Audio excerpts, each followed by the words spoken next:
第9回新千歳空港国際アニメーション映画祭コンペティション短編部門インターナショナルコンペティション4で上映する作品名オーマーの作家エイナー・ボールドウィンさんです。それではお話をお伺いしていきます。Hello, Einar. Hey, how are you doing? I'm good. Thank you.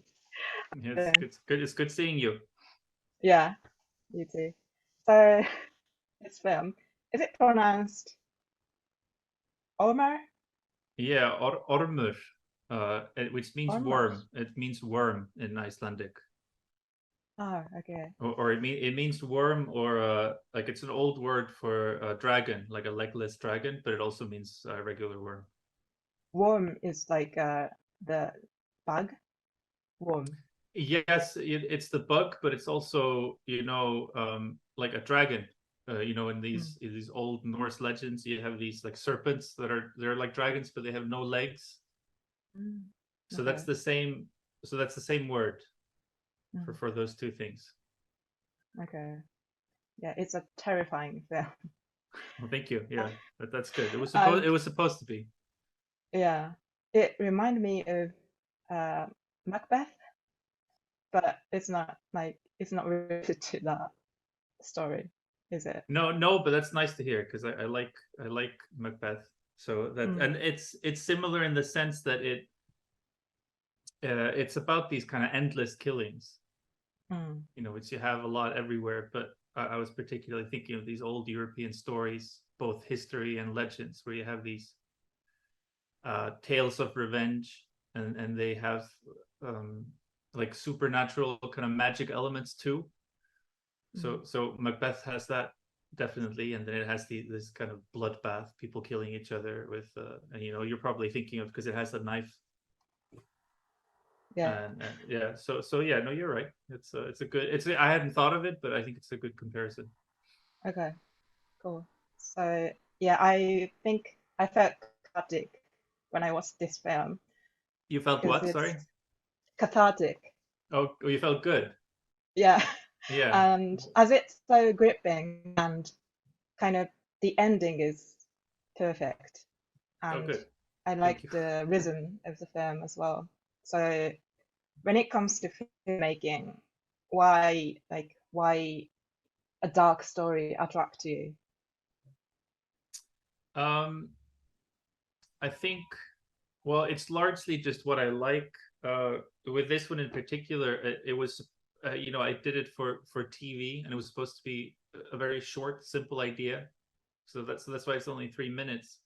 And I came with them with this idea that a man kills somebody else, but the eyes of the dead man kind of come back and haunt him. Like this raven eats them, and then he gets the eyes, and then he's chasing the thing. And then as I was drawing it, because the plan was very loose, I allowed myself to draw a lot of things that just came into my mind as I was making it, and it just became more and more dark, like more violent. I hadn't thought about it necessarily being this violent, but then once I started drawing it, that was really fun to just make it extreme. And once I drew those faces of the characters, they start a little more normal, and as I draw them more, they become more grotesque and more violent.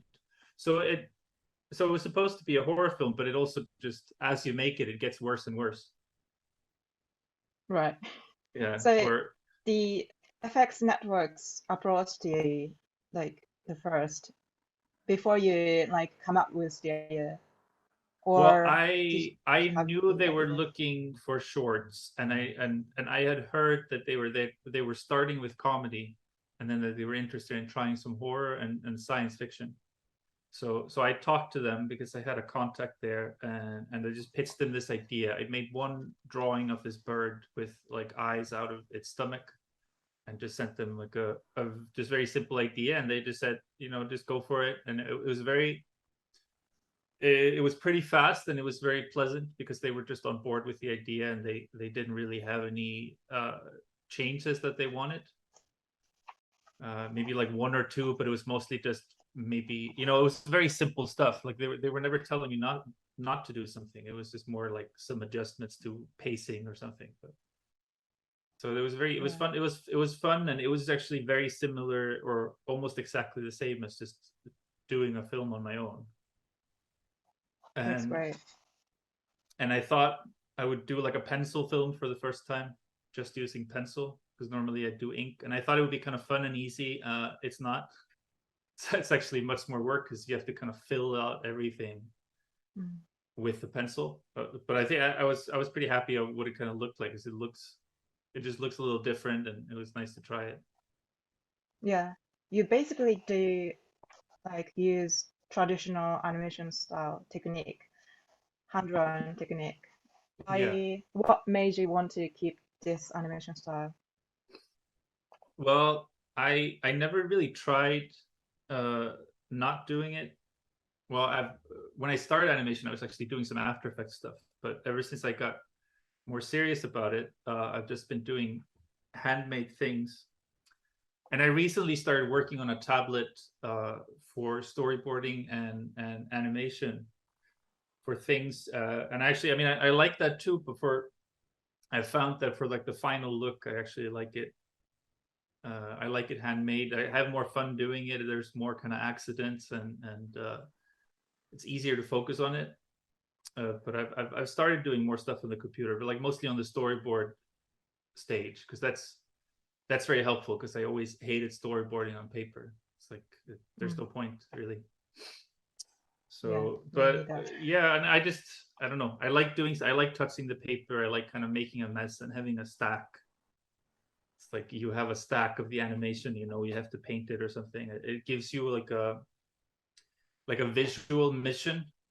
Like when I'm on the computer, it's just there's no difference to my film file folder as my like tax folder. It's just like some stuff, you know, it's not in front of my face, and it's not as so the short answer is just like I just like it. I can totally relate to that. So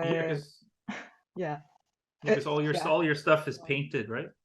Like still you're doing stuff on like on paper, and that's great. So what's my next question? So you basically do hand-drawn animation and you work on your own.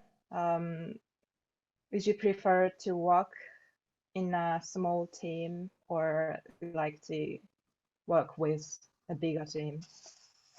I think both. I'm doing more projects now that have more people, like some stuff that's starting up.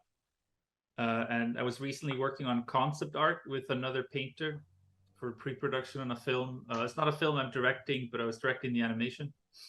And that was actually really fun, because he's much better at me at certain things. So I was giving him some sketches and he was painting it, and that was all digital actually, and he was sending it back to me, and we were kind of working together. So I did enjoy that, because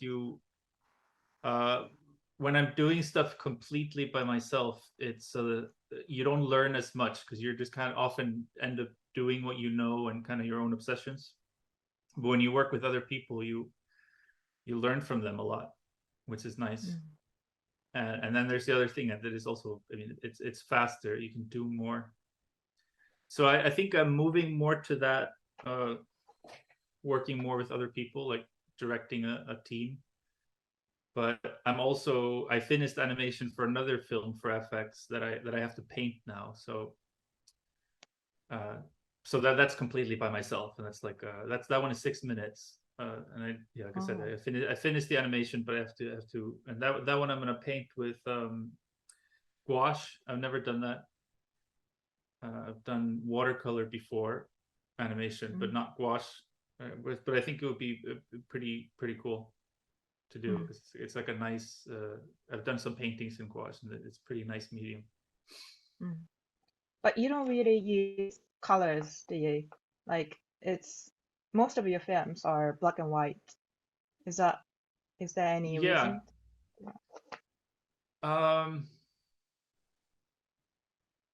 I think it was. I don't think it's necessarily a reason, except like if it's just made by pencil or ink, it's just then it's just black and white. It makes sense. I like doing some stuff in color. I made a book that has a decent amount of color, but also a lot of black and white.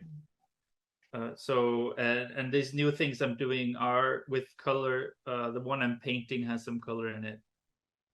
So yeah, there's no like real answer or reason for it, except that I think just some films are it's good for them to be black and white, and others it's and in a way it's less work. You have to design differently for black and white, but once you get that, if you're doing it by hand, definitely it's definitely a little less work than fully coloring a film. Yeah. Okay. My last question. You are one of the organizers of Glass Animation Festival. Yeah. Does working like organizing festival change like your perspectives on when you're working on your own film, watching tons of films like every year? I think it's very good in the sense that I'm very aware of what like kind of what the best animation in the world is like, what the standard is, and that's very helpful, like to see what other people are doing and to get excited about how interesting and different their films are, and see what's possible, like what are people doing with technology, what are people doing with not technology. Because we're organizing it, and because of Jeanette and I watch all the submissions, which are thousands of submissions, like we see like an insane amount. So I think that's I don't think it's changed my approach so much, but it definitely like keeps you both kind of up to date and inspired, but also just like, okay, if I want to be as good, this is what I have to do. This is the level of kind of excellence that's needed. That's cool. I think yeah, I think that's actually similar to when you go to festivals, when you have a film that's ready and you go to all your festivals, you also see a lot of stuff. You see your friends and you see what people are doing, and you go back and you get excited about it. I haven't gone to a festival in a while just because of COVID, and then and because I hadn't had a film that was making around until this one. So I had if I wasn't organizing Glass, I wouldn't really be seeing anything for the last 2 years. So it definitely would be different. Okay. Thank you for taking your time, Einar. No, of course. It's my pleasure. Thank you. Thank you.